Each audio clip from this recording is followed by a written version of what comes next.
Ok, vamos a hablar de los conceptos básicos de fertiliego, ajustes de pH, monitoreo del fertiliego, fertilizantes y soluciones. ¿Cuál es la diferencia entre hidroponía o cultivo en sustrato versus suelo?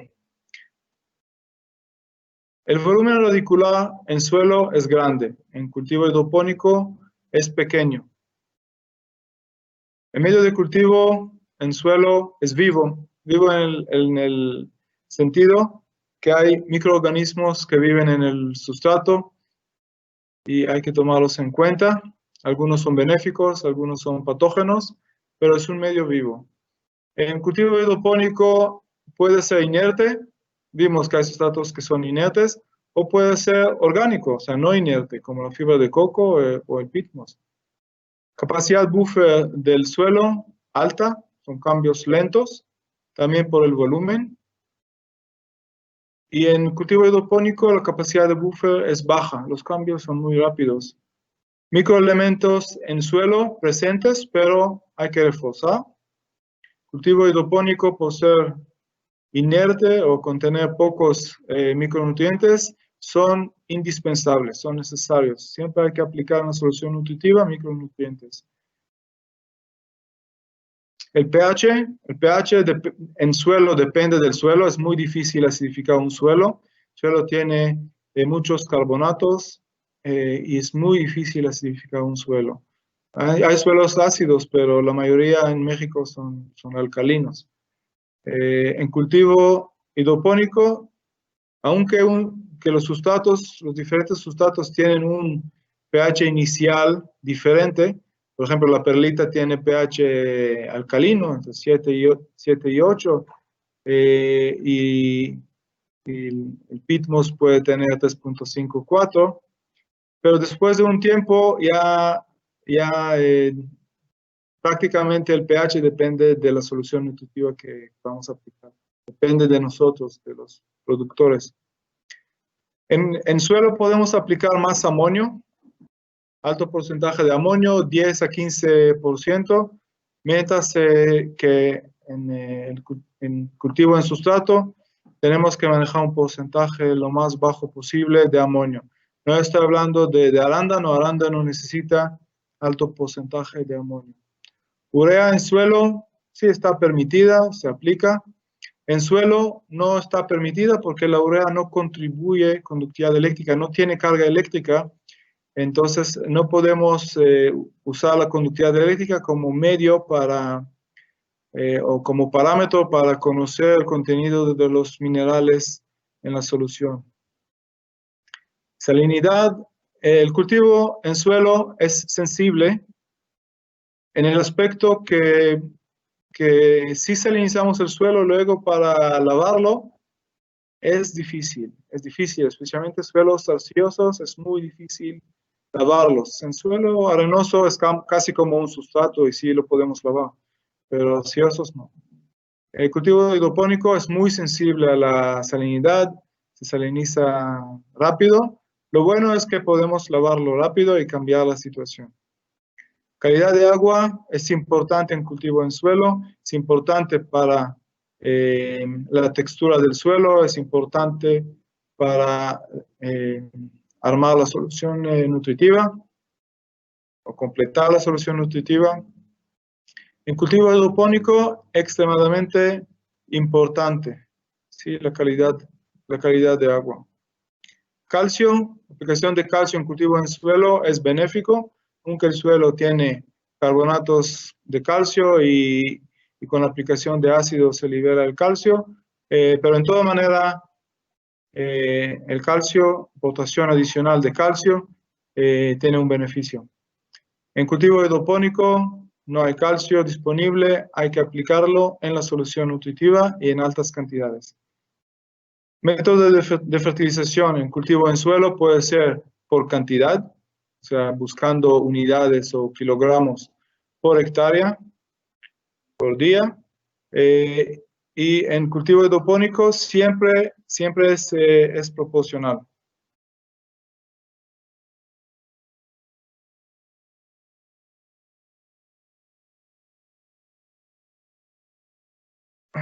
Vamos a seguir hidroponía contra suelo. En hidroponía trabajamos con concentraciones siempre y no con cantidades. El concepto es suministrar a la planta una solución ideal para una absorción óptima de nutrientes, concentración ideal de cada nutriente, es lo que estamos buscando en la solución nutritiva. Buscamos también una relación ideal entre los nutrientes, no solamente la cantidad absoluta o la concentración absoluta, sino también la relación con otros nutrientes que pueden ser antagonistas. Luego vamos a hablar de esto también. Y buscamos una cierta conductividad eléctrica óptima y un pH óptimo. Y siempre tenemos que monitorear constantemente la solución de riego y de drenaje. No hay una sola receta para un cultivo, ¿sí? Cada variedad es diferente, las condiciones son diferentes, los sustratos son diferentes. Entonces pueden empezar con una solución nutritiva, pero hay que estar pendiente, monitorear, ver la planta, cómo responde la salinidad del sustrato, del drenaje y responder. ¿Cómo expresamos la concentración del ion en la solución nutritiva? Y ahí vienen varios términos. El primero es el término de milimoles por litro. Milimoles por litro. Y es la cantidad o número de iones en la solución nutritiva. ¿Ok? Aquí viene el número de mol. Pueden ver. El otro concepto o término son los miliequivalentes por litro y es la carga total del ion. Recuerden que los iones tienen una carga eléctrica, puede ser positiva, puede ser negativa. La carga total del ion se expresa en miliequivalentes por litro. El otro término son las partes por millón, o los gramos por metro cúbico o miligramos por litro, y es el peso total del ion. Entonces tuvimos aquí número o cantidad, carga eléctrica y peso del ion. ¿Cómo pasamos o convertimos de un término al otro? Para pasar de milimoles a miliequivalentes, simplemente hay que multiplicar por la valencia. Aquí en la tabla podemos ver la valencia o número de cargas que tiene cada ion. Y hay que multiplicar por la carga. Para pasar de milimoles a partes por millón, multiplicar por el peso atómico. ¿Ok? Y aquí vienen también los pesos atómicos de los nutrientes principales. Hacemos un ejercicio con el calcio, 2 milimoles por litro. Para pasar a miliequivalentes por litro, multiplicamos 2 milimoles por 2 cargas positivas que tiene el calcio. Llegamos a 4 miliequivalentes por litro. Para pasar de 2 milimoles a partes por millón, multiplicamos los 2 milimoles por el peso atómico del calcio, ¿okay? Que vemos aquí, y nos da 80.16 partes por millón. ¿Cómo calculamos las partes por millón? Usamos esta ecuación. Aquí están las partes por millón y tenemos aquí todos los componentes que juegan en la preparación de la solución nutritiva.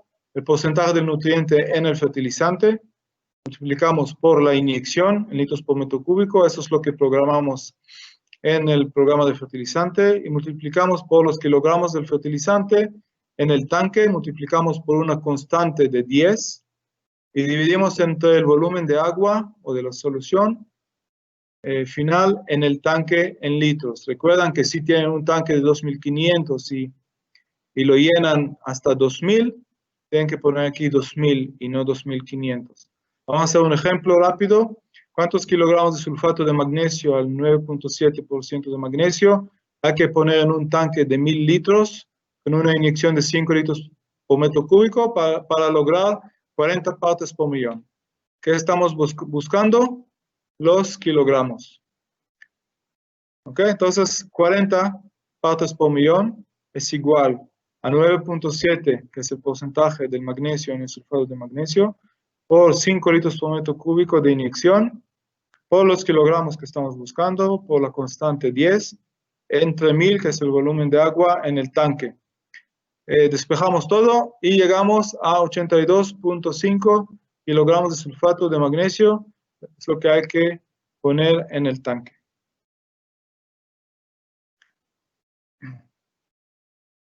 Hay una sinergia y antagonismo entre nutrientes. Es importante conocerlo porque a veces vemos una deficiencia y queremos reforzar un nutriente y aumentamos sin tomar en cuenta que al momento de aumentarlo vamos a crear otra deficiencia de un nutriente antagonista o antagónico, perdón, antagónico al otro nutriente. Aquí podemos ver que cuando aumentamos el potasio, con esta línea azul, bajamos la asimilación del magnesio.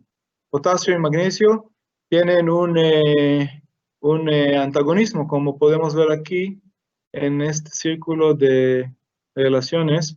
Magnesio y potasio son antagónicos, mientras magnesio y nitrógeno tienen una sinergia. Aumentamos el magnesio, también aumentamos la asimilación del nitrógeno. Ajuste de pH. Para una absorción óptima de nutrientes es necesario mantener el pH entre 5.5 y 6.5 en la zona radicular. Y para arándano, el pH óptimo es alrededor de 5. Cuando el pH es alto, mayor a 6.5, hay un riesgo de precipitación de calcio más fósforo. Calcio y fósforo se reaccionan, se juntan, se hacen insolubles como una roca fosfórica y se sedimentan. Ya no están disponibles para la planta. Baja disponibilidad de micronutrientes. Micronutrientes necesitan un pH ligeramente ácido y también el fósforo. Cuando tenemos pH bajo, o sea, menor de 5, podemos afectar el sustrato. El pegamento de la lana de roca puede ser afectado. Y también la perlita, que es un silicato de aluminio, puede liberar aluminio. Y aluminio es tóxico para las raíces. Tomarlo en cuenta. Y también pH bajo baja la disponibilidad del fósforo.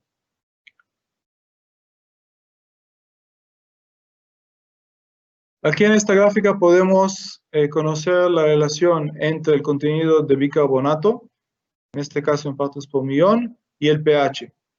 Podemos ver que a menor, bueno, vamos a bajar aquí, a menor contenido de bicarbonato,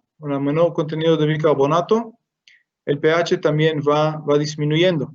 Y aquí, en el rango óptimo que manejamos, alrededor de 5.5, 5.8, 5 para arándano, estamos en un punto delicado, porque si descuidamos la aplicación de ácido y aplicamos un poco más, muy rápido podemos hacer que el pH baje demasiado. ¿Cuánto ácido aplicar? Se puede estimar, pero es mejor hacer una prueba en el campo agregando ácido al 1%. Eso quiere decir preparar una solución de 990 mililitros de agua con 10 mililitros de ácido. Siempre agregar ácido al agua y nunca al revés. Entonces, ácido al 1% a un litro de agua de riego, agua del pozo, de la fuente de agua, hasta llegar al pH deseado. Eso se hace con una jeringa, 1 mililitro a la vez. Cada mililitro que agregamos a este litro es igual a 1 litro por metro cúbico de inyección. Por ejemplo, si necesitabas 5 mililitros por litro para llegar a tu pH deseado, eso quiere decir que tienes que inyectar 5 litros por metro cúbico de la solución al 1%. O sea, prepara tu tanque al 1% e inyecta 5 litros por metro cúbico y vas a lograr tu pH ideal. Lo ideal es hacerlo ya a la solución con fertilizante, pero da buena indicación así también. Y eso significa que tienes que aplicar, tomando en cuenta que la solución está al 1%, 0.05 litros por metro cúbico del ácido concentrado, ¿sí? 5 por 1% nos da 0.05. Entonces son 50 mililitros del ácido concentrado por metro cúbico de agua. Eso es lo que hay que aplicar. Hay que hacer una corrección según el análisis de drenaje. Cultivos, primero, conductividad eléctrica. Cultivos sensibles, vamos a buscar un delta de conductividad entre la solución de riego y la solución de drenaje de 0.4 0.5 decisimes por metro. En cultivos moderadamente sensibles como tomate, por ejemplo. Aquí es pepino, arándano, pimiento. Aquí es tomate cherry. Podemos manejar un delta conductividad de 0.8 y 1. El pH en el drenaje buscamos que sea el pH óptimo para el cultivo. Recuerdan que la relación amonio-nitrato también afecta el pH. En arándano, donde se maneja alto porcentaje de amonio, poco a poco el sustrato va acidificando y no hace falta manejar soluciones tan ácidas. Se puede manejar pH mayor, 5.5, o hasta más, si vemos que la solución de drenaje está por debajo de 5. Aquí hay unas reglas, cómo hacer corrección de la solución nutritiva de acuerdo al análisis de drenaje. Por lo general, la concentración de calcio y magnesio suele aumentar en el drenaje. Vamos a encontrar más calcio y más magnesio en el drenaje que en la solución nutritiva, mientras que la solución de NPK y azufre suele ser similar o ligeramente inferior a la concentración del gotero. ¿Okay? Y se pueden hacer ajustes en la solución nutritiva, normalmente es entre 10 y 20% más o menos. Podemos hacer ajustes y correcciones de la solución nutritiva. Veo que voy corto en el tiempo. Voy a tratar de hacerlo más rápido. Las fuentes para hidroponía. Tenemos fuentes de nitrógeno, el amonio reduce el pH, pero es antagonista al calcio, entonces puede tener o causar problemas de pudrición apical en tomate, es el blossom end rot. Normalmente para hortalizas predomina el nitrato que el amonio, 90% y 10% de amonio. En arándano predomina el amonio. El nitrato puede prevenir de nitrato de calcio, potasio, magnesio, ácido nítrico. La urea, como les comentaba, no es recomendada por no tener carga eléctrica. No la podemos medir.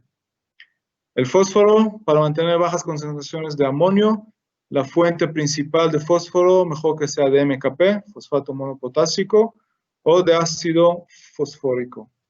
Potasio normalmente es el sulfato de potasio y nitrato de potasio, son libres de cloruro. Y por eso también MKP. Calcio normalmente es el nitrato de calcio. En tomate también se puede usar cloruro de calcio. Magnesio normalmente es el o sulfato de magnesio o nitrato de magnesio.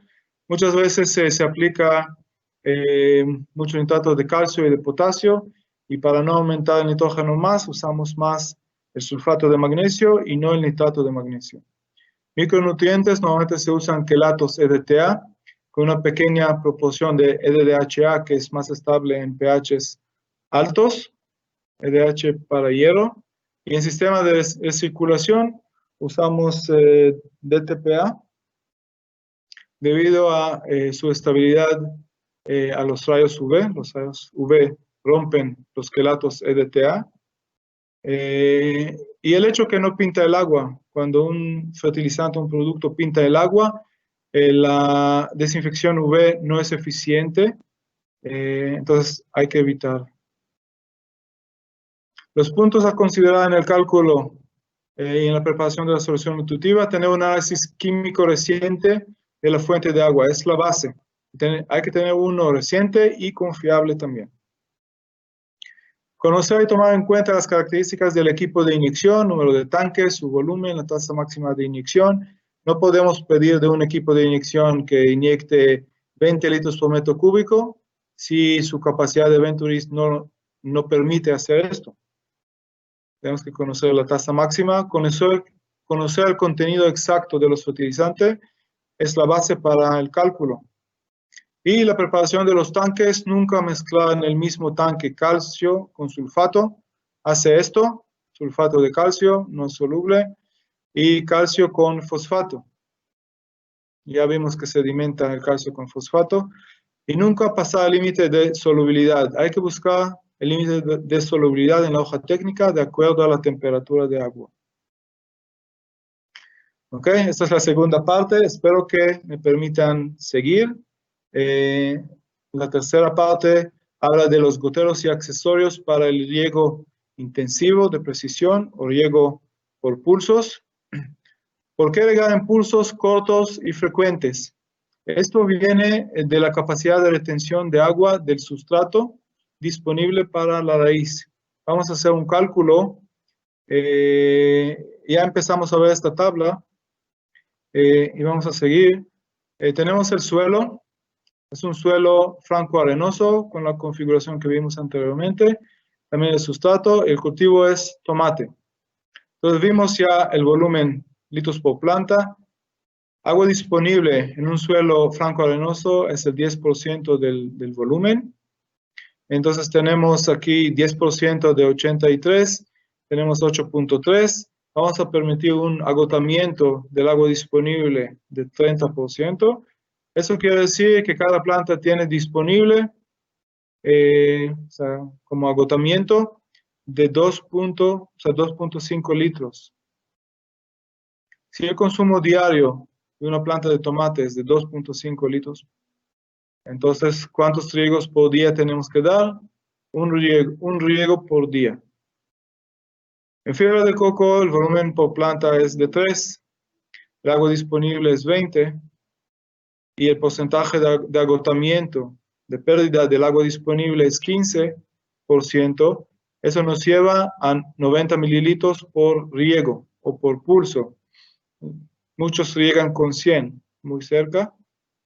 Y si el consumo diario es de 2.5 litros por planta, 2.5 entre 0.09 nos lleva a 28 pulsos por día.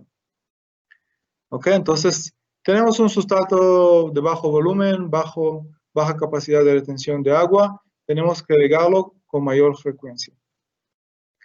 Aparte que el riego por pulsos provee muchas ventajas que vimos anteriormente, de frescura, de todo lo que vimos anteriormente. ¿Cuál es la estrategia de riego en pulsos? Hay que identificar el punto de capacidad de riego y si queremos drenaje tenemos que regar por arriba de la capacidad de riego y sabemos que todo lo que esté por arriba de la capacidad de riego va a ser drenaje. ¿Sí? Aquí tenemos un sustrato saturado, empieza a drenar. Cuando deja de drenar estamos en capacidad de campo. Entonces, si ya estamos aquí en capacidad de campo y vamos a aplicar, estamos aquí en capacidad de campo y vamos a seguir aplicando agua, toda esta agua va a ser drenaje. Entonces, aquí en el primer riego no llegamos a capacidad de campo y no hubo drenaje. Pero luego, y recuerdan que lo ideal es a partir de las 10:30, 11, que es el pico de calor, ya está por arriba de capacidad de campo en los riegos para tener drenaje y mantener siempre la curva por arriba de la capacidad de campo para mantener el drenaje durante todo el día. ¿Okay? Cuando empezamos a regar, esa es la gráfica nocturna. Cuando vemos que la gráfica empieza a bajar, eso quiere decir que la planta se despertó, podemos decir, empezó a tomar agua. Y en este momento tenemos ya que empezar a regar.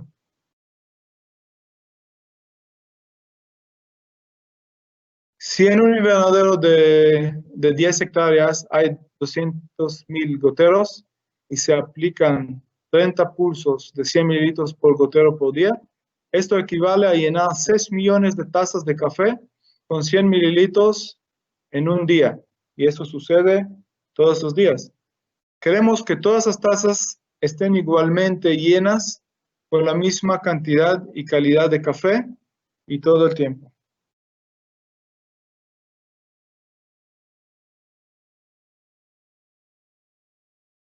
Para agregar impulsos hay que evitar el drenado y el llenado del sistema. O sea, queremos el sistema siempre lleno de agua.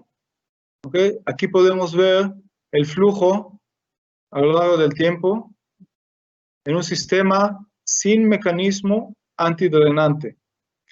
Entonces, tenemos, cuando iniciamos un riego, tenemos el sistema parcialmente vacío, ¿sí? Por el hecho que el sistema drenó al final del último riego, tenemos el sistema parcialmente vacío. Entonces, cuando empezamos el riego, si el flujo de la válvula es de 30 metros cúbicos por hora, vamos a empezar el riego con 45 metros cúbicos por hora, ¿sí? Por el proceso de llenado. Y poco a poco se llena el sistema y el caudal va bajando, bajando, bajando, bajando, bajando, bajando, hasta llegar al flujo del sistema. Un momento. Algo pasó.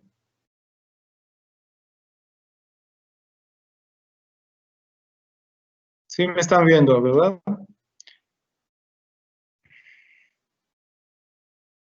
Ok, entonces, aquí estamos regando, tenemos un riego uniforme. En este proceso de llenado tenemos el caudal alto, tenemos la presión baja y tenemos riego no uniforme. Tenemos que tratar de evitar este proceso de llenado, porque en este periodo de llenado algunas plantas reciben más agua y más fertilizante que otras. Bueno, aquí tenemos un riego uniforme y cuando se acaba el riego, se cierra la válvula y el caudal baja drásticamente, pero se sigue drenando el sistema. Sí, los goteros no son antidrenantes y siguen goteando. Entonces, seguimos viendo un flujo, drenando, drenando, drenando, hasta que se acaba el drenado y todo se acabó. Okay. Aquí en este proceso, las plantas que están en las partes bajas reciben más agua que otras y pueden llegar a exceso de agua y las raíces pueden asfixiarse y morir. ¿Cuál es la situación ideal? Eliminar este drenado. ¿Okay? Cuando se acabe el riego, que esta línea baje hasta acá y tener cero drenado. ¿Okay? Eso es lo ideal. Y cuando tenemos esto, vamos a tener también un cero de llenado, de tiempo de llenado. Vamos a tener riego uniforme a lo largo de todo el riego. Y eso lo logramos usando goteros antidrenantes. ¿Cuál es la solución? Hay dos soluciones. Primero, reducir el volumen del agua estacionada usando tubos de conducción telescópicos, como podemos ver aquí. Empezamos con un diámetro grande y poco a poco vamos disminuyendo el diámetro. Así reducimos el volumen estacionado. Y mangueras de riego de menor diámetro. ¿Okay? Normalmente van 16, 17 y 20 milímetros en situaciones especiales de surcos muy largos. La otra solución es usar sistema Compensated Non-Leakage, o sea, CNL. Es autocompensado y además antidrenante. En sustrato es obligatorio usar goteros que son antidrenantes. Hay goteros que son autocompensados y no son antidrenantes, pero estos no son goteros para sustrato. ¿Qué significa CNL? Compensated Non-Leakage, autocompensado y antidrenante. Se necesita un gotero que tenga un diafragma. El diafragma, lo que vemos aquí, hace el trabajo de regulación y también sella el gotero cuando baja la presión y evita el drenado. ¿Cómo funciona un mecanismo antidrenante? Tiene un mecanismo parecido a una válvula check. Cuando la válvula de riego se cierra, la presión en la manguera se disminuye. Y cuando la presión llega por debajo de la presión de cierre del CNL, el CNL cierra el paso de agua, los goteros dejan de gotear y las mangueras permanecen llenas de agua y listas para el siguiente ciclo. ¿Sí? En esta forma se evita el drenado y se minimiza el tiempo de llenado, lo cual lo hace ideal para el riego por pulsos. En pocas palabras, las mangueras permanecen llenas. Al momento que vamos a abrir la válvula, todos los goteros van a empezar a gotear al mismo tiempo y todas estas plantas van a recibir la misma cantidad de agua y la misma cantidad de fertilizante y vamos a tener un cultivo uniforme. Aquí vamos a ver una película.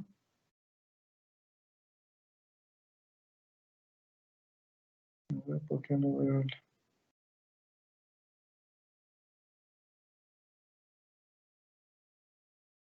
Bueno, no me permite.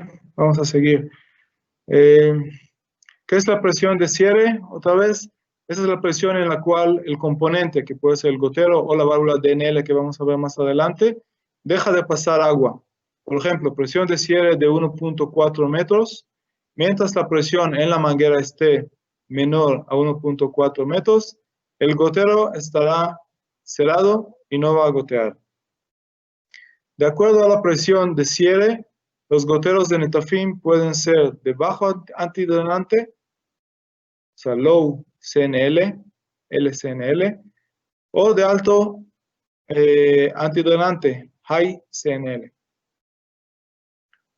Ok, en este caso, en este ejemplo, tenemos una pendiente de 1% en 140 metros. Entonces, la diferencia de altura nos da una columna de agua, una presión en el último gotero de 1.4 metros. ¿Okay? El mecanismo CNL del Uniram, bajo CNL, tiene presión de cierre de 1.4. Entonces, este gotero no va a estar abierto. ¿Sí? Soporta esta columna de agua. Y todos los goteros que están más arriba, obviamente la presión es menor de 1.4, los goteros no van a gotear. Todos los goteros van a estar cerrados cuando se acabe el riego. Sí, como les comentaba, existen dos niveles, low CNL y bajo CNL. El modelo alto CNL es para terrenos con pendientes más fuertes. Aquí podemos ver presión de cierre de Uniram, de CNL normal o bajo CNL, 0.14 bares o 1.4 metros, mientras el bajo CNL soporta pendientes más fuertes hasta 2.5 metros de presión, el diferencial de altura. El PC es otro gotero autocompensado y antidrenante. En México no se maneja tanto, pero en otras partes sí. Su presión de cierre es de 1.5 metros en bajo CNL y 3 metros en HCNL. Y en PCJ, que es el gotero más común, podemos decir, en hortalizas, aparte de Uniram, obviamente, tiene presión de cierre en bajo CNL de 1.2 metros y 1.8 metros en alto CNL. Otro componente que podemos agregar al sistema para reforzar su capacidad antidrenante es la válvula que se llama DNL. DNL es Drip Lines Non-Leakage, antidrenante para mangueras de riego. Y previene el drenado de la tubería secundaria por las mangueras de las mismas mangueras en las partes bajas. Okay, aquí tenemos la tubería secundaria. Cuando se acaba el riego y hay mucha pendiente, el agua que está en la secundaria puede drenar por las mangueras en las partes bajas, por los goteros que están en las partes bajas. Entonces, ¿qué es lo que se hace? Se agrega aquí una válvula DNL.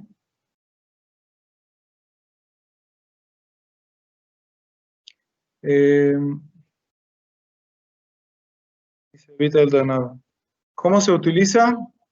Con goteros que no son autocompensados. Esto obviamente es para campo abierto, no es para sustrato. Se coloca aquí en el elevador y se evita el drenado de la secundaria por las mangueras.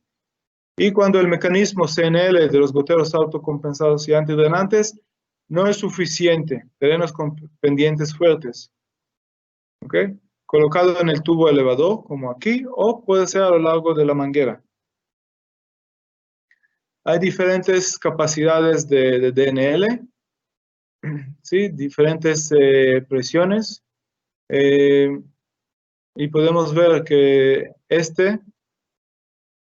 el rojo soporta hasta 2 metros de altura. Este es de 4 metros, 6 metros y 8 metros.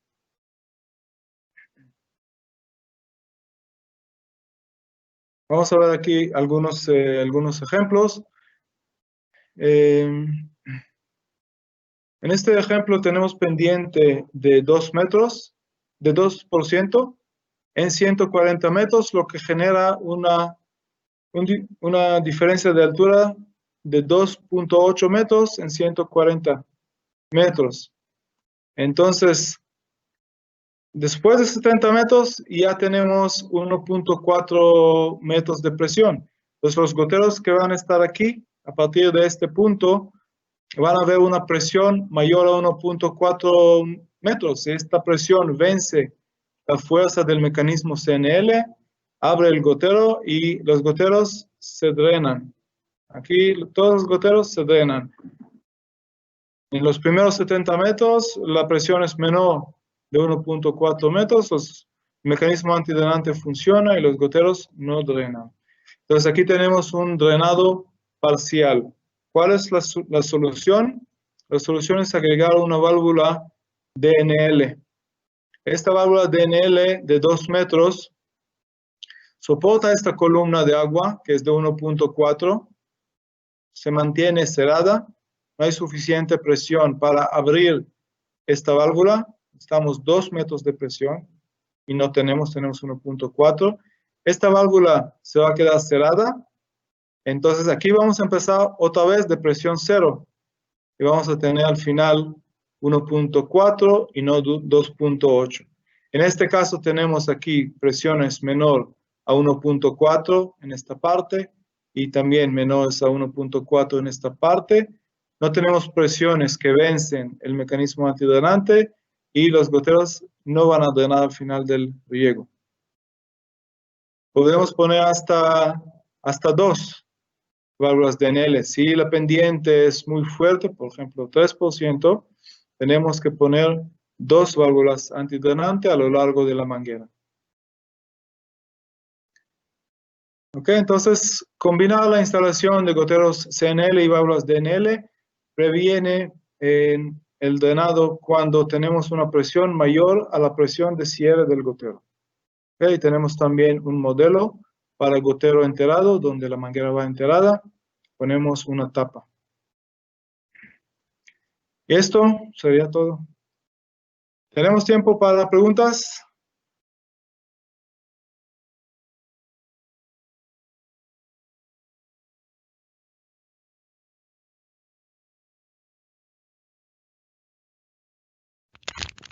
Sí, vos. ¿Sí tenemos? Ok, voy a revisar las preguntas en el WhatsApp. ¿Qué porcentaje diferencia de conductividad eléctrica debe de haber entre la conductividad eléctrica del agua de riego y la conductividad del agua de drenaje?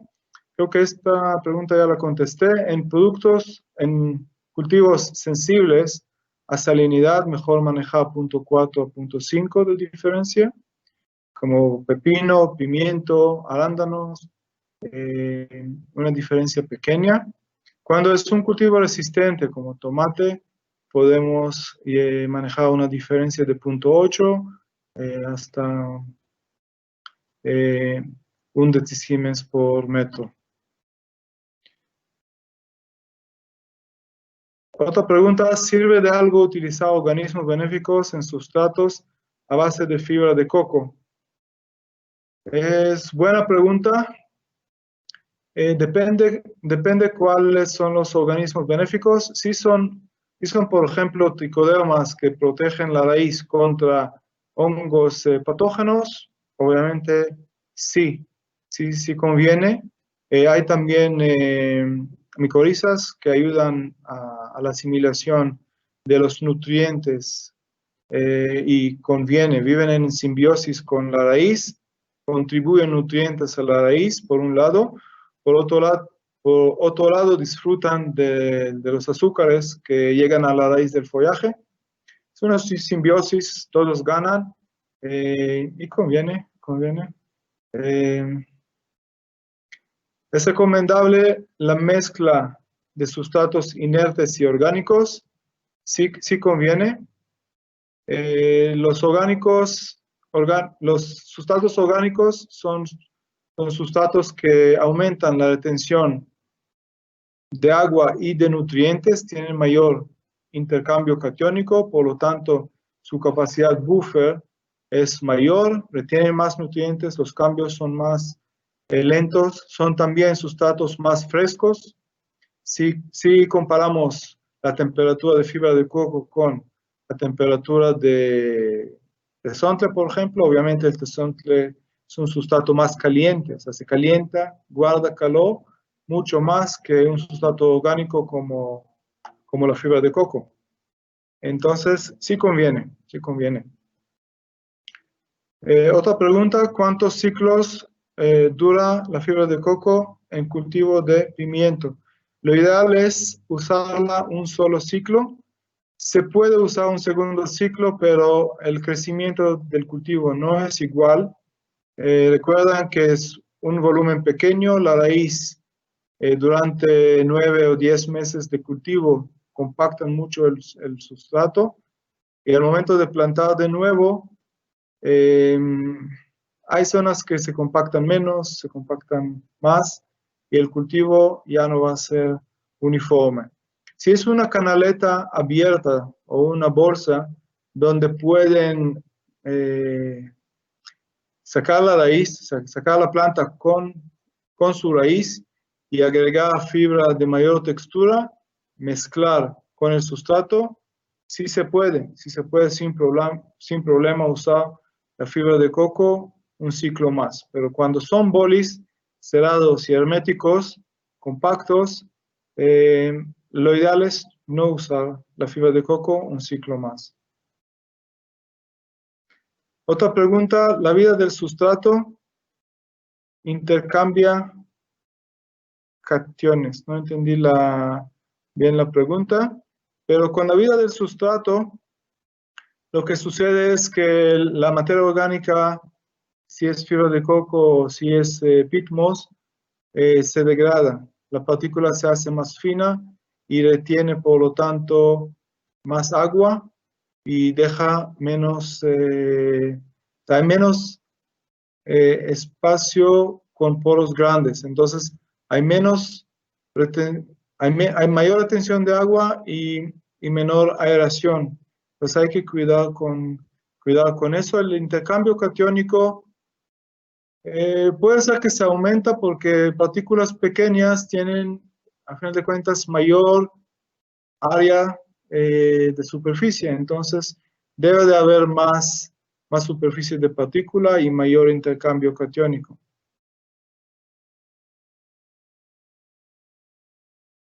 Y la última, no la última, ¿qué porcentaje de drenaje es recomendable? El porcentaje de drenaje, como les comentaba, no es el objetivo. Se recomienda como reglas de dedo partir el día en 3 periodos. Periodo de la mañana, que puede ser hasta las 11 de la mañana. Luego de 11 a 2, 2:30, es el periodo del mediodía.